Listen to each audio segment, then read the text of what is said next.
What it do, fam? It's your boy D, and I'm back with another video.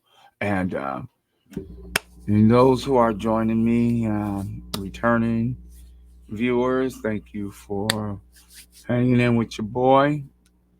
Thank you for your support.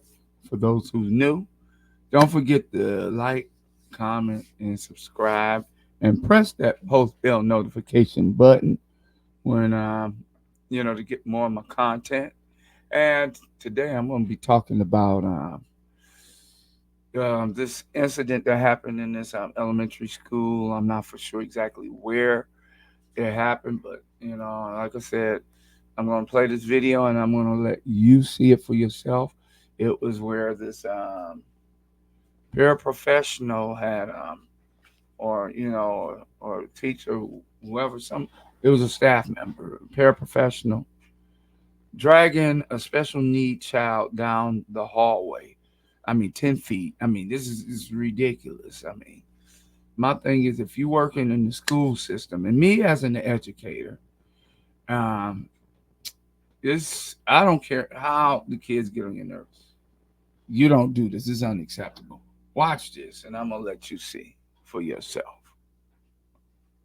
I'm gonna let you see it for yourself.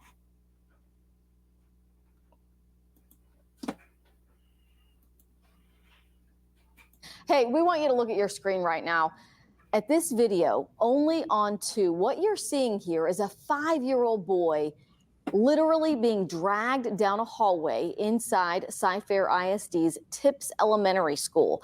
The boy's mother was a teacher at this same school, but did not learn the severity of this incident for weeks. The boy's mother is joining me now live to talk more about this incident. Nicole Graves, thanks so much for coming on this morning, Nicole. Thank you for having me. Yeah, so we want to sort of get to the bottom of it. You can explain all of these events, but we're looking at charging documents from the court that show that your son was dragged about 143 feet. And you can see that person, I believe a teacher, is dragging him by an ankle. Can you talk about, did your son... 134 feet? What? I thought it was 10. But that's even worse. Wow, totally unacceptable. Have any injuries from that incident? Yes, he had a carpet burn on his back. I believe it was from the impact of being dragged on the carpet, even though he was also dragged on tile. Yeah, so I'm sorry, I say teacher, but it was a paraprofessional, to use specific terms, who works at that school, who assists in special needs classes. So that person has now been charged with injury to a child. But tell us how the school initially handled this situation, and police actually did get involved? Yes, I was called into a meeting the day of the incident and told that he was mishandled. I didn't know specific details about how. When I saw him, he had an ice pack on his lower back. So, of course, I looked at his lower back and I didn't see anything. I didn't realize that it was his upper back until we got home and I actually, was able to fully examine his body. And so they called you in to share that with you because anytime your child is injured at school, right? I mean, they're supposed to notify you. Is that why they were telling you this? Okay. And then, and so obviously as a mom, you probably had lots of questions. At what point did police get involved? They were involved right away, actually. They did handle it swiftly. I got to speak with a detective of Cy-Fair Police Department. They did their investigation, and from there, it was forwarded to the DA's office. Wow. And so now we're learning, you've told us that there were other incidents where your son was restrained, and you've shared with KPRC that one incident led to actually you losing your job because you worked there at the same elementary school. Can you share more of those details? The number of restraints I initially told was 21. It was actually almost or over 40. Sorry. That's okay. And Nicole, just to kind of to put this into perspective, and I know this is difficult. Yeah, this is difficult. I mean, just looking at this woman right here, a juggernaut of a female, dragging this baby down this hallway.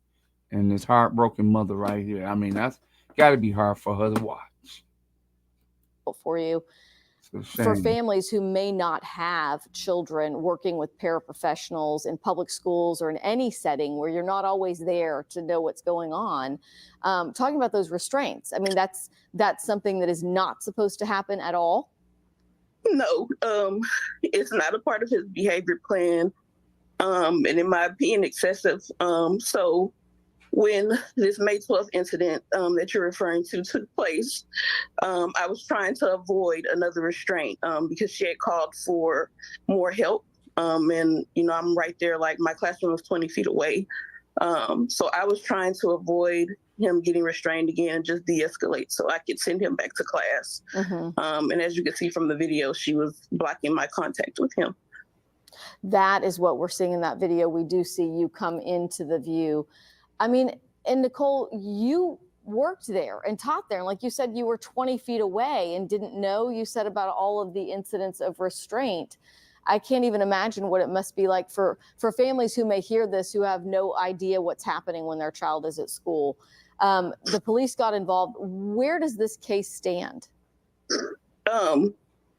I've been terminated from the school district, and he's now currently at another school where his behavior plan is being followed very effectively. He actually loves going to school now, whereas last school year it was a fight every morning, from being restrained literally daily. It's so much better now, and I'm just glad that he's in a better place because that was my biggest concern, just making sure that he recovered from all of this and to help him understand that what he went through is not normal. Yeah. What did you do at Tips Elementary? Were you a teacher, paraprofessional, or what was your position? I was a fourth grade teacher. I've been a teacher in Cy-Fair for 10 years, but I've taught a total of 17 years. And my termination, it was challenging because I have no other history of any wrongdoing. The colleagues that I work with, the parents that I've supported, and the students that I've worked with, all have great things to say.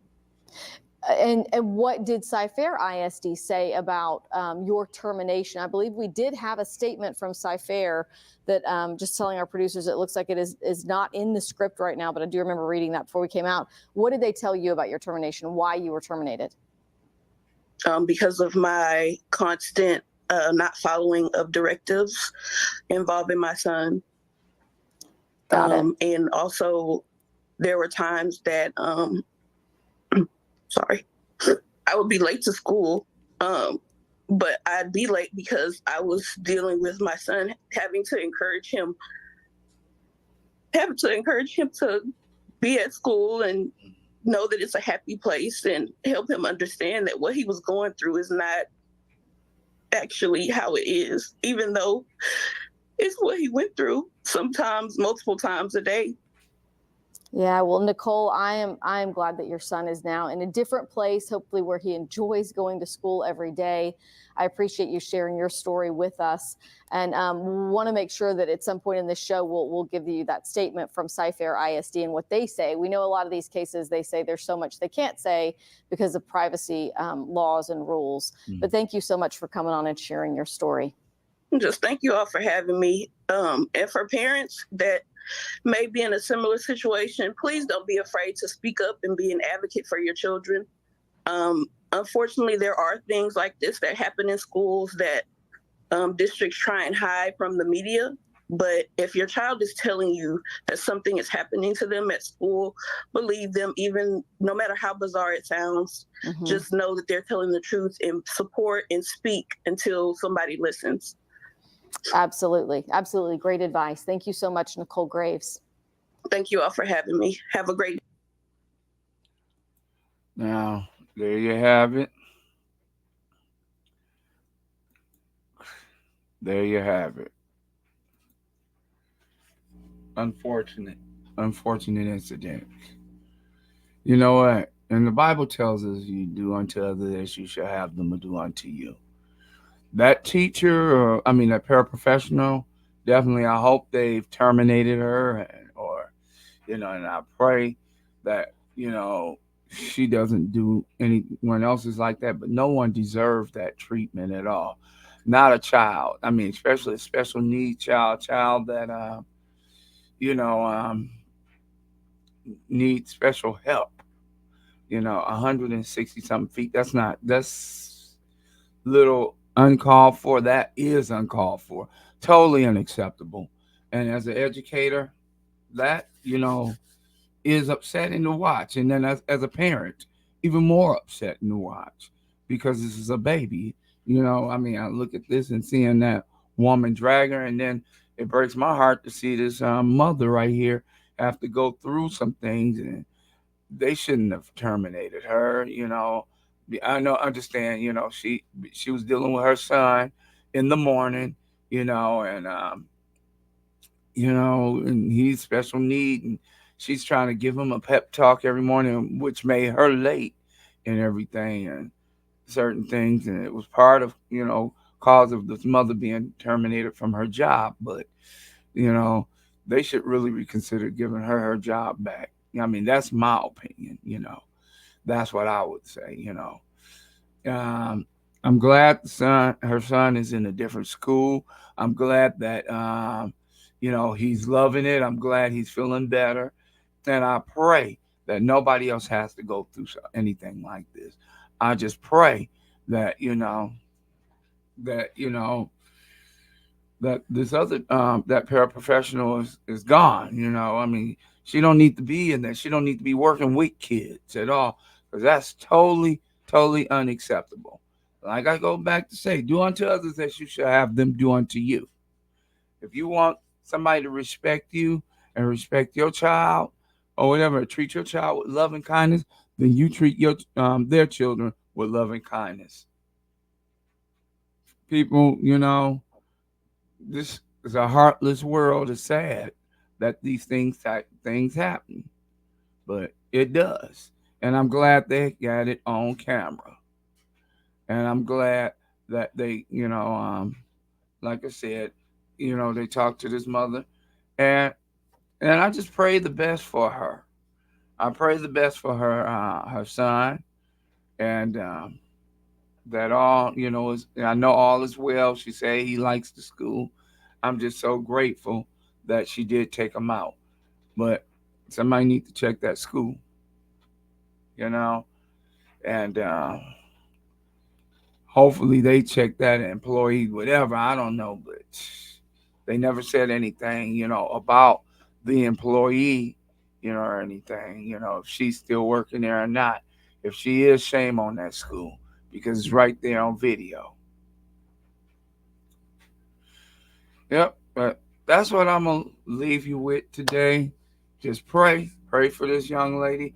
Keep praying for her son that does not, affect his mind even further. And I'm just grateful that he got the help that he have, and continue to just pray, you know, in general for one another. With this thought being said, it's your boy D. Make it a great day or not. Choice is yours. So let's make it a great day. And remember, anything that's above and beyond your control, take your hands off and let God do it, because He is the one in full control. And remember, I love you, and ain't nothing you can do about it. And God loves you most of all. And definitely ain't nothing you can do about that. Till we meet again on the next video. Peace.